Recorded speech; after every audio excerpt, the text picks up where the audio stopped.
Principle number 2 for an awesome year in 5, 4, 3, 2.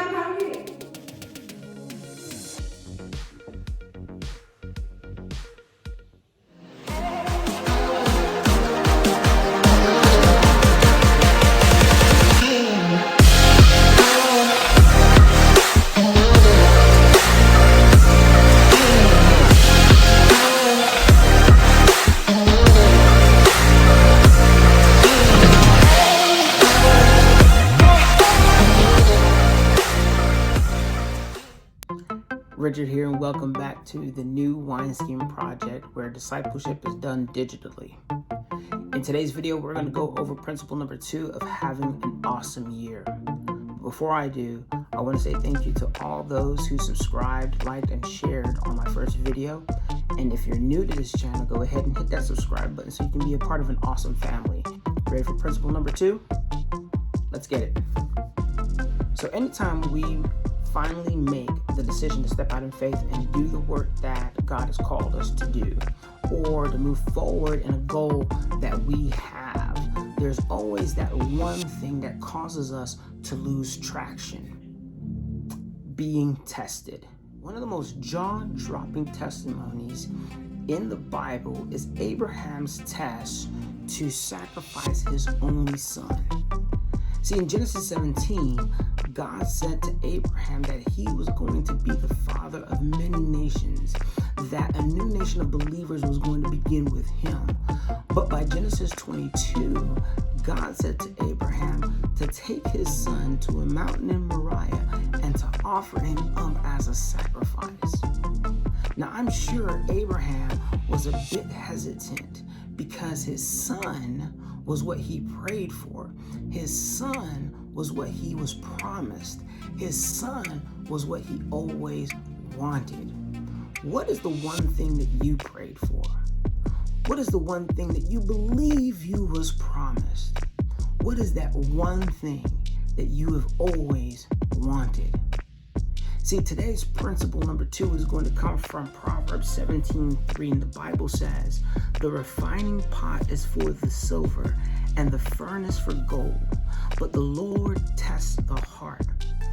See, silver and gold goes through a complex process of refinement to remove all of the impurities, so that when you get that metal, you're getting it in its purest form. God said to Abraham, "Now I know that you are serious about this relationship. Now I know that you are ready to go the distance in this movement, because you are willing to give up the thing that you have always wanted. You are willing to give up the one thing that you loved so much." You see, we can't move forward in our goals until we are ready for the test. You are going to be tested. Your intentions are going to be tested. Your motives are going to be tested. Your willingness is going to be tested. Not because God sees the impurities in us and seeks to remove them, but in fact, God sees the potential in you and seeks to bring that out, because he has an awesome work for you. Before Jesus began his ministry, he was in the wilderness for 40 days, hungry and thirsty. And during those 40 days, he was tempted 3 times. He was tested 3 times. Now, I don't know about you, but I can't do anything on an empty stomach for more than 1 day. But Jesus never complained. Jesus didn't shy away from the test. In fact, Jesus stood firm on the promises that God has made, passed the test, and his ministry exploded as a result from it, to the point to where Jesus was in prime position to do the ultimate work that he was called for, and that was to be sacrificed for you. Now, you might want to get your shouting shoes for this, because in John 14:12, Jesus says, "He who believes in me and the works that I do, he will do also, and greater works than these he will do, because I go to my Father." While you're working hard to reach your goals, while you're doing the thing that God has called you to do, Embrace the fact that you are going to be tested. Embrace the fact that temptation to fail is right around the corner. You are going to be offered an easy way out. But if you choose to stay the course, if you choose to stay the path, Jesus said that you're going to be able to do greater things here and now because he's interceding for you through this thing. He didn't say that you were going to do okay things. He said you were going to do greater things.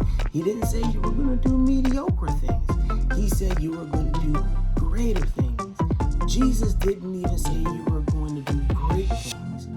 He said you were going to do greater things. And that's what's going to make 2021 an awesome year, is knowing the fact that Jesus is interceding for me and knowing that no matter how hard the temptation is, if I just stand firm on God's promises, he's going to come through. He's going to give me the strength to overcome, and we are going to do an awesome thing. I'm Richard. This is the New Wineskin Project. See you next week with principle number 3.